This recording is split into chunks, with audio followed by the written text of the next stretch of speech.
talk of the Mkhwanazi allegations and what happened at Ad hoc. Minister, I made it clear when I was at Ad hoc, I didn't understand the 6th July media briefing. It had taken me by surprise, as I testified, simply because General Mkhwanazi and myself in particular had worked well over the years and had not had any disagreements either about what each was doing or what we did collectively. I had to respect the process. I said at the ad hoc committee that once I'm done testifying, I will in fact call the general because I need to understand we are both still in our spheres of work. The work doesn't stop while ad hoc and Madlanga carry on. I in fact did call General Mkhwanazi, perhaps 2 weeks after my testimony at the ad hoc was done. The gist of the conversation that the Motlong was, General, I told the committee I will call you. I'm calling you to understand where did we go wrong. I didn't understand that we had a challenge. And if there's something I was not aware of, please tell me. And I want to set the record straight. It is telephonic, but we should have a meeting.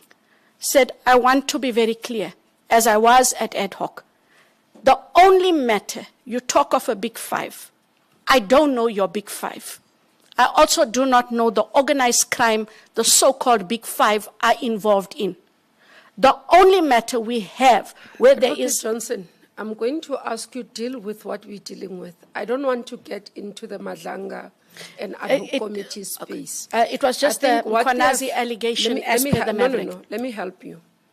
What the objection or the comment is about is that the objections are mainly about your role in relation to the appointment of your husband. And I will deal with that. And the performance, don't go into detail about those investigations because we don't want to overreach our responsibilities.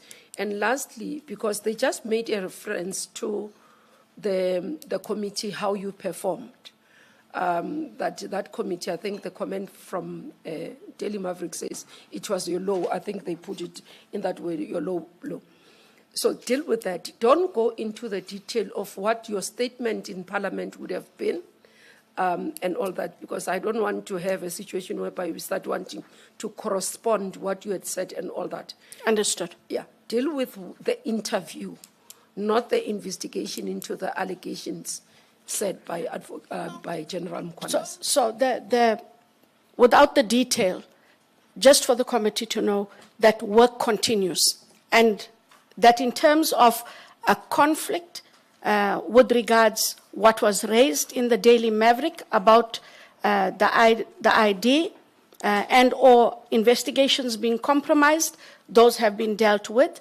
But the comment that is made there, Minister, about my performance at ad hoc, I answered to the best of my ability. It will not find favor with everyone.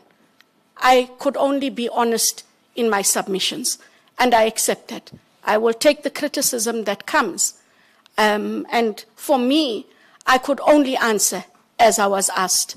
There's nothing different that I would say today if I was asked the same questions. When it comes to the main complaint, Ndate Motlong, as I saw it, the majority of it, when it relates to the conflict of interest, ethical leadership, I'll ask the panel and Minister to bear with me. I said, and I have to repeat, and I repeat only because I had nothing to hide. When the question was posed to me, I didn't flounder and fluster. I heard the question, and I was able to respond and say as I did, because I have no different answer. In 2007, I formed part of a panel. I cannot remember the rest of the panelists. What I did do in 2007, I did disclose that I was married and to whom I was married. And I did physically recuse myself from the shortlisting, where he was shortlisted, the actual interview, and the actual adjudication. And that was in 2007. 17 or so more years later, when it is raised, That is the only truth I have. But what it means is that I had to reflect, which is what we have to do, about the perceptions out there about whether or not my disclosing and my recusing myself from the process when he was in the interview is sufficient. And all I'm saying is, I accept that maybe what I should have done back in 2007 was recuse myself completely. It was a misjudgment. I had no intention to misrepresent anything because I did not misrepresent. I did disclose. I did recuse. It goes back to the question you raise of the standard and duty of care. And I'm saying, in hindsight, Ndatemotlong, I accept. I could have done better and I could have done differently. As a national director, given that at that time, those were the two things I knew I had to do, which was disclose and recuse.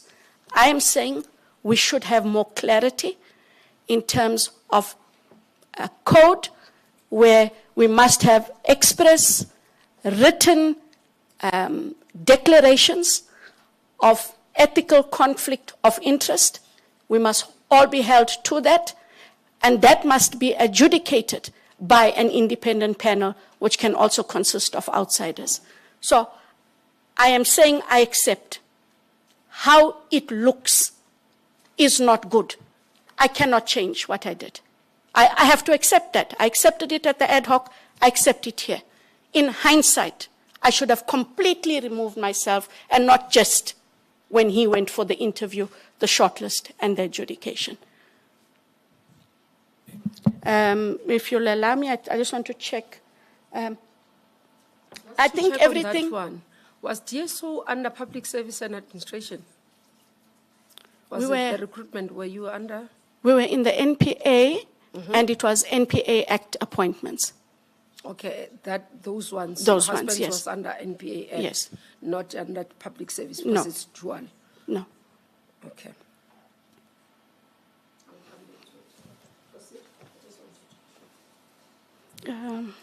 I think all of the rest that Ndatemotlong flow from there. Questions about ethical leadership, etc. I have always prided myself, and I think it also talks to what was said in the Daily Maverick article and in the positive article you read. That is how I have conducted myself. This was an error of judgment. I'm not going to change it. I can't take it away. This panel will have to judge me on my entire performance, my history in the NPA, where I have faltered. And if this panel feels that in terms of that happened in 2007, where I did what I knew I was supposed to do, but when we fast forward, in hindsight, you should do differently, I can't take it further. I really can't take it further. And if I am to be penalized on a misjudgment made then, it is the penalty I have to live with. And all that you do is you say, because of that misjudgment, you will never be allowed, as you have in the rest of your unblemished career, to be able to move ahead. And I accept that. I came here knowing that those were the questions. I came here knowing that South Africa expects me to be different. I have always carried myself in a very particular way. And you can talk to stakeholders and colleagues, etc., across the board. I have a way that I have conducted myself. If I am to be penalized on this, I am where I am. And don't smile. No, I am where I am. Sorry, Minister. It is where it is. He was trying not to smile. Okay. What level was he? Which area? What was he appointed for? What was the position? At the time, it was for a special investigator or a senior special investigator. I honestly cannot recall all of the details, and everything I give you is what I have from memory. The chair, unfortunately, has passed. or else that would have assisted me, because I can't remember anyone else, Minister, that was on the panel, who'd be able to say what documentation I filled in as part of my disclosure, and to corroborate that, in fact, I was not in that adjudication process, I wasn't in the shortlisting, and that I had physically recused myself and wasn't even in the vicinity when he did the interview. You only have my word. Did he declare? Yes, he did. He did. Because remember, as the investigators, there's a vetting process. Yes, he did declare. So the vetting didn't pick up that you were sitting in the panel in the process and you had to step out. Because you sat in the process, so vetting should have been done before his appointment. Minister, because the Act requires vetting process. Sorry. Yes, that's what I was asking. Okay. At which Act was he appointed, knowing that NPA has two elements of it. It's got the Public Service Administration, which all the appointments that are in that side are governed by Public Service Act. And that it's got the prosecutors and investigators that are governed by, the appointments are governed by NPA Act. And the specific processes that must be done. So that's why I'm checking. And it could be not a fault of the two of you, but the person was responsible for the recruitment or overall in terms of a final approval, because the vetting is required by law. So at that point, no one raised anything. Not at all. And neither to you, neither to him. Not at all. And just to be clear, Minister, from that date, this was the first time anything was raised at the ad hoc. Okay. I just wanted to clarify. I cannot tell you why it wasn't, and that is why I'm saying that the travesty of this situation is the chair has passed, and the chair would have been the person who signed off and would at least have been able to indicate what documentation we filled in with regards the disclosures of the relationship and or otherwise. Okay. Colleagues wanted to do a follow-up. I just wanted to clear that one. I was checking. You were still on the floor. Okay, you are doing your questionnaire, but I think everybody wants to do a follow-up on this one. Prof, and then you will come. Just two things. In such an illustrious career, and this blemish must have been very traumatic to you. Yes. And it surely must have helped you to try and retrace your steps back to that moment. I'm struggling with you saying you can't remember the details, because in a career that is unblemished, when something happens, you normally want to go back and reconstruct that moment. And also your husband is there to say, can you remind me on some of these and so forth.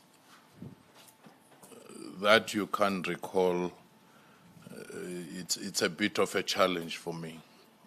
The second one, with the help of hindsight maybe, let's assume you are the successful candidate for the NPA.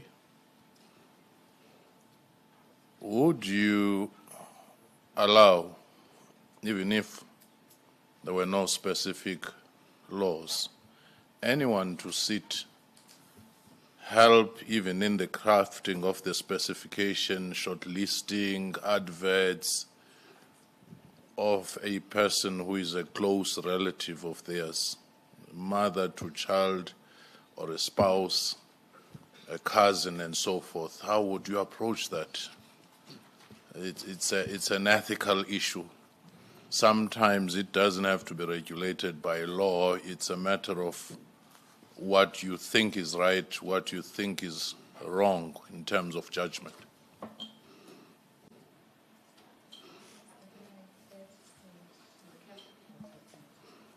Just to add, Advocate Johnson, on this, I also am finding it difficult to understand how you are not able to remember the panel, and the only other panel member is the chair that you remember, and unfortunately the chair has died.